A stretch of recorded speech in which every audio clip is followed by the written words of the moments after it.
আসসালামু আলাইকুম। এখন শুনবেন সংবাদ শিরোনাম। সুদানের শান্তিরক্ষা মিশনে সন্ত্রাসী হামলা নিহত 6 সেনা সদস্যদের বাড়িতে কান্নার রোল। এলাকা জুড়ে শোকের ছায়া, শোকাহত পরিবারের প্রতি সেনাবাহিনীর সমবেদনা। শহীদ বুদ্ধিজীবী দিবসে জাতিশ্রেষ্ঠ সন্তানদের প্রতি সর্বস্তরের মানুষের শ্রদ্ধা। সূর্য সন্তানদের আত্মত্যাগের ইতিহাস নতুন প্রজন্মের কাছে পৌঁছে দেওয়ার দাবি। দীর্ঘ 3 দশক পর দিনাজপুর 6 আসনে বিএনপির একক প্রার্থী ডাক্তার জাহিদ নির্বাচিত হলে পাল্টাবে অবহেলিত জনপদের ভাগ্য, আশা স্থানীয় নেতাকর্মীদের। ফরিদপুরে সরকারি প্রাথমিক বিদ্যালয়ের বিভিন্ন স্থানে ফাটল, আতঙ্কে শিক্ষক শিক্ষার্থীরা। ময়মনসিংহে হেলে পড়েছে 5 তলা আবাসিক ভবন, সরিয়ে নেওয়া হয়েছে বাসিন্দাদের। আসসালামু আলাইকুম। এতক্ষণ শুনছিলেন সংবাদ শিরোনাম, এখন শুনবেন বিস্তারিত। সন্ত্রাসীদের হামলায় প্রাণ হারিয়েছেন সুদানের জাতিসংঘ শান্তিরক্ষা মিশনে নিয়োজিত 6 সেনা সদস্য। তাদের মৃত্যুর খবর পাওয়ার পর থেকেই পরিবারে চলছে কান্নার রোল। শোকের ছায়া নেমে এসেছে এলাকা জুড়েও। দ্রুতই শহীদ সেনা সদস্যদের মরদেহগুলো ফিরিয়ে আনার দাবি স্বজনদের। আফ্রিকার দেশ সুদানের আবেই এলাকা সন্ত্রাসীদের নৃশংস হামলায় প্রাণ হারিয়েছেন বাংলাদেশ সেনাবাহিনীর 6 জন শান্তিরক্ষী। শহীদদের একজন জাহাঙ্গীর আলমের বাড়ি কিশোরগঞ্জের পাকুন্দিয়া। মাত্র 37 দিন আগে আবেই অঞ্চলে শান্তিরক্ষী হিসেবে যোগ দিয়েছিলেন তিনি। স্বজনের কাছে মৃত্যুর খবর পৌঁছানোর পর থেকেই বাড়ি জুড়ে কান্নার রোল। 3 বছরের ছোট্ট ছেলেকে নিয়ে অথই সাগরে শহীদ জাহাঙ্গীর স্ত্রী। অনেক ভালো ছিল, অনেক এত বড় হয়েছে পরে আমার ভাই আমার সব দিছে, যখন যেটা চাইছি তখন দিছে। শহীদ কর্পোরাল মাসুদ রান্নার গ্রামের বাড়ি নাটোরের বোয়ালিয়া পাড়ায়। সন্তানের মৃত্যুর সংবাদের পর থেকেই মায়ের এমন বুক ফাটা আর্তনাদ। স্ত্রী আর 8 বছরের মেয়েও শোকাহত। মিশনে যাওয়া কালকে 1 মাস 7 দিন, 1 মাসের 7 দিনের মাথায় তো কাল 5টার সময় মারা গেছে।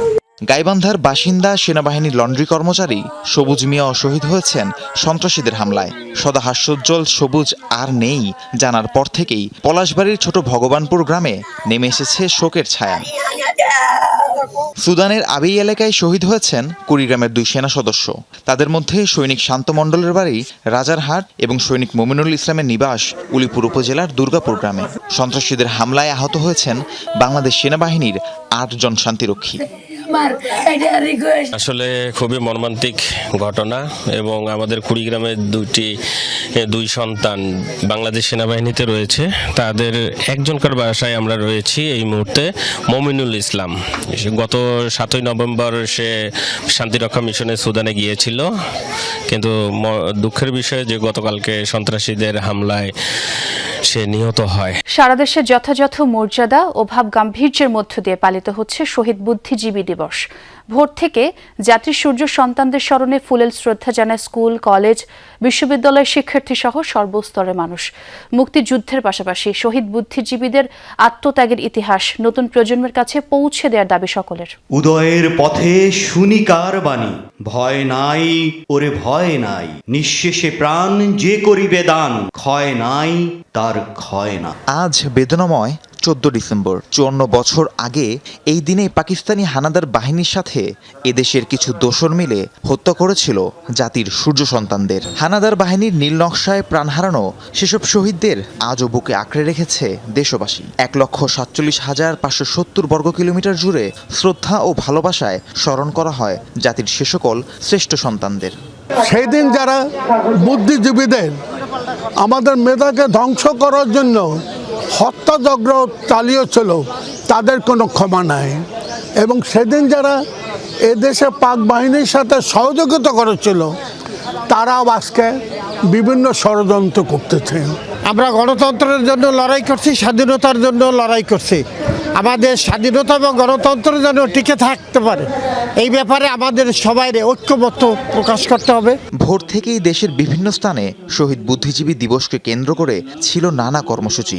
দলমত নির্বিশেষে স্মৃতিসৌধে পুষ্পস্তবক অর্পণ করেন সকল শ্রেণী পেশার মানুষ। প্রথমত আমরা যদি বাংলাদেশি হই, বাঙালি হই, স্বাধীনতায় বিশ্বাস করি, তাহলে বুদ্ধিজীবী চেতনায় আমাদের বিশ্বাস করতেই হবে। আমি মনে করি আমার এই স্বাধীন দেশে, আমাদের এই সার্বভৌম বাংলাদেশে আমাদের বুদ্ধিজীবীদের চেতনাকে অবশ্যই নতুন প্রজন্মের কাছে পৌঁছে দেওয়া উচিত। শহীদদের রুহের মাগফিরাত কামনায় দোয়া ও মোনাজাত করা হয়। শিক্ষা প্রতিষ্ঠান ও সরকারি প্রশাসনিক ভবনের সামনে জাতীয় পতাকা অর্ধনমিত করা হয়। মুক্তিযুদ্ধের পাশাপাশি নতুন প্রজন্মের কাছে শহীদ বুদ্ধিজীবীদের আত্মত্যাগ ও হানাদার বাহিনীর নির্মমতার সঠিক ইতিহাস পড়ার দাবি সকলের। দীর্ঘ ৩ দশকের অপেক্ষার অবসান ঘটিয়ে দিনাজপুর ৬ আসনে একক প্রার্থী ঘোষণা করেছে বিএনপি।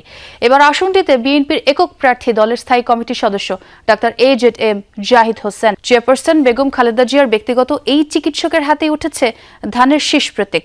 দীর্ঘ প্রতীক্ষার পর এমন প্রার্থী পেয়ে উচ্ছ্বসিত স্থানীয় বিএনপির নেতাকর্মীরা। ভারত সীমান্তবর্তী হাকিমপুর, বিরামপুর, নবাবগঞ্জ ও ঘোড়াঘাট উপজেলা নিয়ে দিনাজপুর ৬। স্বাধীনতার পর থেকে এই আসনে ধানের শীষের একক প্রার্থী দিতে পারেনি বিএনপি।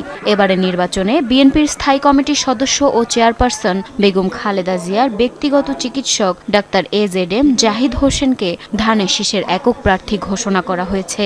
দীর্ঘ ৩০ বছর পর নিজ দলের একক প্রার্থী পেয়ে উচ্ছ্বসিত দলের নেতাকর্মীরা। বিগত ৩০ বছর ধরে আমরা কোনো প্রার্থী পাইনি, আমরা হাকিমপুরে আজকে ধানের শীষের প্রার্থী পেয়েছি, এই জন্য আমরা আনন্দিত। উনি যে আমাদের এখানে নির্বাচন করার জন্য ইচ্ছা পোষণ করেছেন এবং দল যে তাকে মনোনয়ন দিছে, এটা এই দিনাজপুর ৬ আসন বাসীর জন্য একটা বিষয়ের একটা গৌরব। আমরা দল মত নির্বিশেষে সবাইকে সাথে করে নিয়ে ইনশাল্লাহ দিনাজপুর ৬ আসনে আগামী নির্বাচন করব, ইনশাল্লাহ জয়যুক্ত হবে ইনশাল্লাহ। স্থানীয়রা বলছেন সীমান্তবর্তী হওয়ায় বরাবরই অবহেলিত রয়ে গেছে এই আসনটি। এখানে গড়ে ওঠেনি কোনো শিল্প কারখানা, রাস্তাঘাটের অবস্থাও নাজুক। দলের প্রভাবশালী নেতা হওয়ায় আশার আলো দেখছেন ভোটাররা। দীর্ঘ ৪৭ বছর পর এই ৪ থানা দিনাজপুর ৬ আসন একটা ভালো যোগ্য শিক্ষিত একটা প্রার্থী পাইছে। বিএনপি প্রার্থী যদি এখানে আসে ৬ নম্বরে, আপনার এলাকার উন্নয়ন মোটামুটি ভালোভাবে উন্নয়নটা হবে। ডক্টর জাহিদকে যদি আমরা ভোট দেই, সে আমাদের এলাকার উন্নয়ন করতে চাইছে বা করবে, এটা আমাদের আশা আছে। জয়ী হলে সীমান্তবর্তী এই অঞ্চলটির আর্থ-সামাজিক উন্নয়ন, রাস্তাঘাটের উন্নতি, শিক্ষা, স্বাস্থ্য সহ মানুষের অর্থনৈতিক উন্নয়নে কাজ করার প্রতিশ্রুতি দিয়েছেন প্রার্থী ডাক্তার জাহিদ হোসেন। ফরিদপুরে একটি সরকারি প্রাথমিক বিদ্যালয়ের ভবন দীর্ঘদিন ধরেই জরাজীর্ণ। সাম্প্রতিক ভূমিকম্পে বিভিন্ন স্থানে দেখা দিয়েছে ফাটল। এতে আতঙ্কে শিক্ষার্থীরা ভূমিকম্পের পর একটি কক্ষ বন্ধ রাখায় দেখা দিয়েছে শ্রেণীকক্ষ সংকট। বিদ্যালয়টিতে নতুন একটি ভবন নির্মাণের দাবি দীর্ঘদিনের। ফরিদপুর শহরে গোয়ালচামট প্রাথমিক বিদ্যালয়ের যাত্রা শুরু হয় ১৯১৮ সালে। স্বাধীনতার পরপরই স্কুলটি জাতীয়করণ হয়। রঙের কারণে বাইরে থেকে বোঝা না গেলেও প্রায় ৩ দশক আগে নির্মিত ভবনটি দীর্ঘদিন ধরেই জরাজীর্ণ। সাম্প্রতিক শক্তিশালী ভূমিকম্পে বিভিন্ন স্থানে দেখা দিয়েছে ফাটল। ভবনের বিভিন্ন কক্ষে খসে পড়ছে ছাদের পলেস্তারা। নতুন করে ফাটল দেখা দেয়ায় আতঙ্কে শিক্ষার্থীরা। বিকল্প না থাকায় ঝুঁকি নিয়েই ভবনটিতে অব্যাহত রাখা হয় পাঠদান কার্যক্রম। একটি রুম বন্ধ রাখায় দেখা দিয়েছে শ্রেণীকক্ষ সংকট। ভূমিকম্পের পরে আমরা এই নিচের তলায় ক্লাস করি, এর উপরের তলায় ভূমিকম্পের পর উপরে রুমটি বন্ধ করে দেওয়া হয়েছে। উপরে যে ছাদ আছে, ছাদ থেকে হালকা হালকা ফেটে গিয়েছে। এখন আমরা ওই ক্লাস করতে ভয় পাচ্ছি। আমরা বাচ্চাদেরকে নিয়ে আতঙ্কে থাকি। আমাদের একটা শ্রেণী